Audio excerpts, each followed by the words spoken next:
আমি আজকে আপনাদেরকে 5টা খাবারের কথা বলবো যে কোন খাবার খেলে টেস্টোস্টেরন লেভেল বাড়ে। নর্মালি এই টেস্টোস্টেরন হরমোনটা আপনার শরীরে 9 থেকে 14 বছর বয়সে তৈরি হওয়া শুরু হয় বেশি পরিমাণে।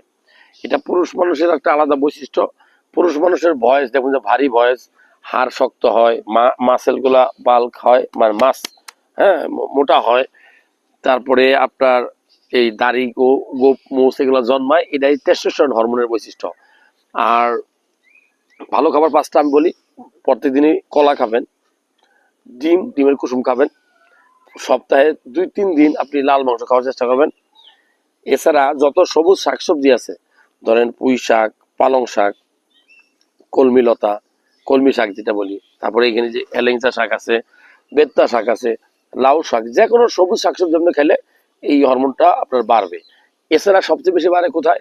আমরা বলি আখরোট, হ্যাঁ, ডার্ক চকোলেট, তারপরে আপনার রাত্রেবেলা 1 গ্লাস দুধ, তারপরে ব্ল্যাক কফি, তারপরে গ্রিন টি, এই খাবারগুলা খাবেন। এর মধ্যে অন্যতম 5টা হলো কি, যে কলা খাবেন, ডিম খাবেন, মাংস খাবেন, দুধ খাবেন আর সবুজ শাকসবজি খাবেন। এগুলো আপনার টেস্টোস্টেরন লেভেলটা বাড়াবে।